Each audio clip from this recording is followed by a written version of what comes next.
तस्वीरें हम आपको दिखाएंगे। कन्नौज की बात करें, पीलीभीत की बात करें या जौनपुर और गोरखपुर की बात करें तो यहाँ पर जो बड़े बड़े लाउडस्पीकर थे वो हटा दिए गए हैं। ऐसे में छोटे साउंड बॉक्स लगाए गए हैं जिसका उपयोग पूजा व नमाज अदा करते समय किया जाएगा ताकि आवाज बाहर ना जा सके। और ऐसे में जो लगातार तेज आवाज में कभी नमाज होती थी या पूजा अर्चना होती थी उन सब पर कंट्रोल किया जाए।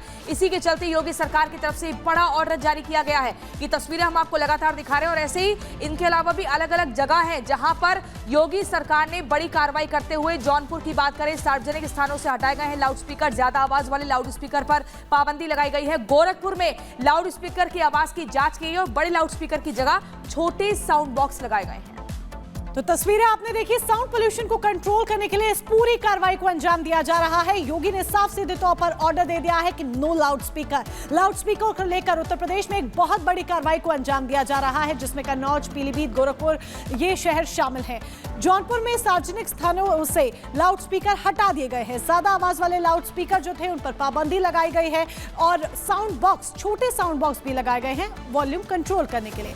गोरखपुर में लाउडस्पीकर की आवाज की जांच की गई है। बड़े लाउडस्पीकर हटाकर छोटे साउंड बॉक्स लगवा दिए गए हैं। कन्नौज में भी मंदिर मस्जिद से लाउडस्पीकर उतरवा दिए गए हैं। बिना परमिशन के ये लाउडस्पीकर चल रहे थे। मस्जिदों पर बड़े बड़े लाउडस्पीकर चल रहे थे, उन्हें भी उतरवाने का जो काम है वो योगी सरकार के द्वारा किया गया है, जो बिना परमिशन के लाउडस्पीकर चल रहे थे।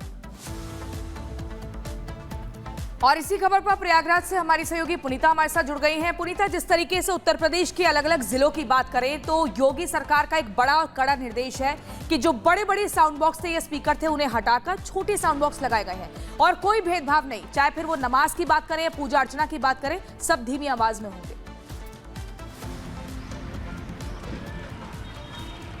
बिल्कुल प्रियंका, देखिए 2005 में ध्वनि प्रदूषण को लेकर सुप्रीम कोर्ट ने जो तल्ख टिप्पणी की थी और सुप्रीम कोर्ट जिस तरीके से नाराजगी जताई गई थी उसका पालन अब एक बार फिर से उत्तर प्रदेश की जो सरकार है वो करती हुई नजर आ रही है। और कल जिस तरीके से उत्तर प्रदेश के कई जिलों में लाउड स्पीकर उतारो अभियान चलाया गया, इसके तहत ये देखा गया कि अब तक जो है 133 लाउड स्पीकर जो है उतारे गए हैं। इसके अलावा अगर सिर्फ लखनऊ की बात करें तो कल दिन भर लखनऊ की सड़कों पर हलचल इसलिए देखने को मिला क्योंकि उत्तर प्रदेश सरकार जो है लगातार देखिए पुलिस अधिकारियों को ये निर्देशित कर रही है कि जहां पर भी अवैध तरीके से लाउडस्पीकर चलाए जा रहे हैं आप वहां पर कार्रवाई कीजिए। और कल यही तस्वीर लखनऊ में देखने को मिली जहां पर आला अधिकारी सड़कों पर उतरे, लोगों से संवाद स्थापित किया गया, उनको समझाया गया, बताया गया कि एक नियम बनाए गए हैं, आप उन नियमों के तहत आप लाउडस्पीकर चला सकते हैं, नहीं तो कार्रवाई की जाएगी। लखनऊ की बात करें तो 10 लाउडस्पीकर जो है धार्मिक स्थलों से उतारे गए। इसके अलावा आपको ये बता दें कि 45 ऐसे लाउडस्पीकर थे जिनकी जो ध्वनि है वो कम करवाई गई थी। यानी कि कुल मिलाकर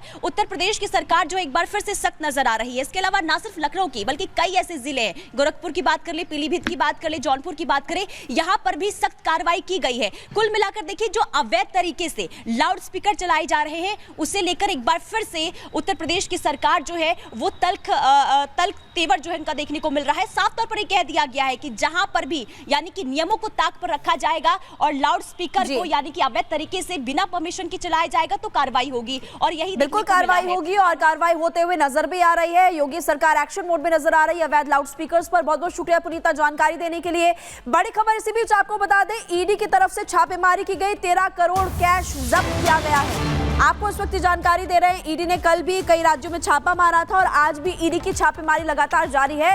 13 करोड़ कैश जब्त किया गया, बरामद किया है। मालेगांव मनी लॉन्ड्रिंग केस में ईडी की छापेमारी। मुंबई, अहमदाबाद में ईडी ने 7 ठिकानों पर छापेमारी की है। महाराष्ट्र चुनाव के दौरान वोट जिहाद के लिए हवाला रैकेट के आरोप लगे थे, जिसके बाद ईडी ने छापेमारी की थी।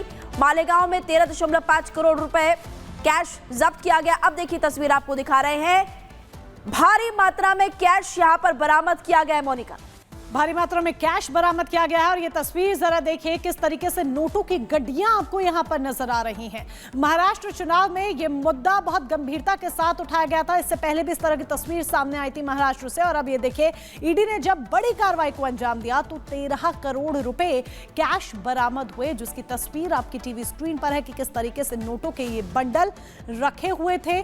जब कार्रवाई को अंजाम दिया गया, छापा मारा गया और छापेमार कार्रवाई में ये देखिए किस तरीके से नोटों के जो बंडल हैं वो बरामद होते हैं और जब इनकी गिनती की जाती है तो इनकी गिनती के लिए बकायदा मशीनें मंगवानी पड़ती हैं, क्योंकि एक नहीं दो नहीं बल्कि 13 करोड़ रुपए कैश यहां पर बरामद हुआ है। ईडी लगातार जगह जगह छापेमार कार्रवाई को अंजाम दे रही है। अहमदाबाद टू मुंबई 7 जगहों पर छापेमार कार्रवाई को अंजाम दिया गया है। मालेगांव की तस्वीर आपके सामने है। 13.5 करोड़ रुपए कैश जब्त किया गया है।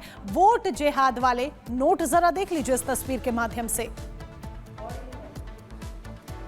और चलिए अब अगली खबर आपको बताएंगे, वार्ता या आंदोलन का नया रास्ता। ये खबर किसानों से जुड़ी हुई।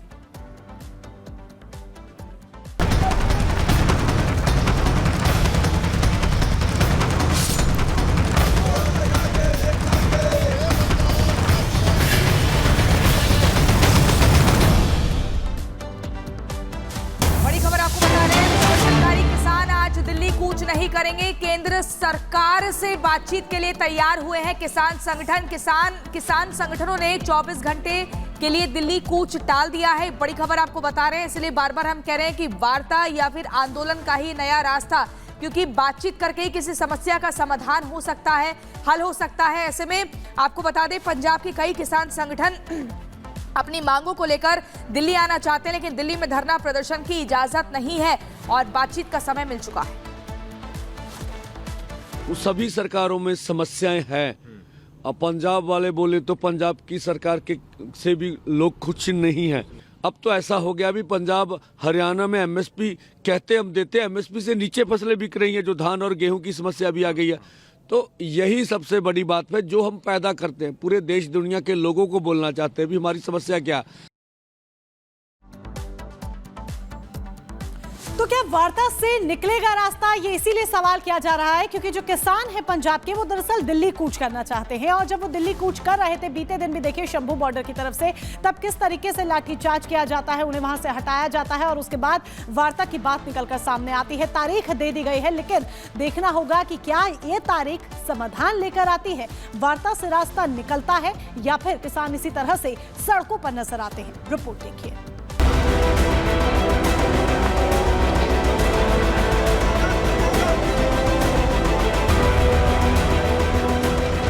शंभू बॉर्डर से ऐसी ही तस्वीरें देखने को मिली। बवाल झड़प की तस्वीरें ये किसान आंदोलन की है। शंभू बॉर्डर के जरिए किसान दिल्ली कूच करना चाहते थे। किसानों से पुलिस ने लौट जाने की अपील की, मगर दिल्ली जाने की जिद पर अड़े किसान सुनने को तैयार नहीं थे। हरियाणा में से निकलने के लिए भी परमिशन चाहिए आपके पास। अम्बाड़ा के अंदर धारा 163 में चलने के लिए परमिशन चाहिए। अम्बाड़ा के अंदर धारा 163 बीएनएस लगी हुई है। इस तरफ बिल्कुल शांतमय ढंग से मार्च कर रहे हैं। अब देखते हैं हम गोले फेंके जाते हैं, क्या फेंके जाते हैं, वो दिल्ली का काम है। किसानों ने पुलिस बैरिकेड तोड़ दिए, कटीले तार उखाड़ दिए, जबरन रास्ता बनाने की कोशिश करने लगे। हालात बेकाबू होता देख मजबूरन पुलिस ने आंसू गैस छोड़े, जिस वजह से शंभू बॉर्डर पर काफी तनाव रहा। किसानों को प्रदर्शन कर अपनी बात रखने का पूरा हक है, लेकिन इसी प्रदर्शन की आड़ में कुछ सियासी दल अपनी दाल पकाते हुए दिखाई दिए। मायावती के भतीजे आकाश आनंद किसानों से मिलने दलित प्रेरणा स्थल पहुंच गए। सरकार को समझना चाहिए कि किसान के मुद्दे काफी महत्वपूर्ण हैं, किसान से बात करनी चाहिए और इस बार झूठे दिलासे नहीं देने चाहिए। बात सुननी चाहिए, गवर्नमेंट को बात करनी चाहिए। किसान आंदोलन करने के लिए विवश क्यों हो रहे हैं? गवर्नमेंट को चाहिए कि अपना कृषि मंत्री और कुछ और मंत्रिमंडल के समूह के कुछ लोगों से, उनके नेताओं से बात करें और समस्या का समाधान निकालें। किसान के साथ झूठे वादे होते हैं। एमएसपी पर कानूनी गारंटी किसान चाहता है, वो उसको मिलती नहीं है। बार बार शोर आप चाहे कितना बता, प्रधानमंत्री जी घोषणाएं करते हैं, होता तो कुछ नहीं।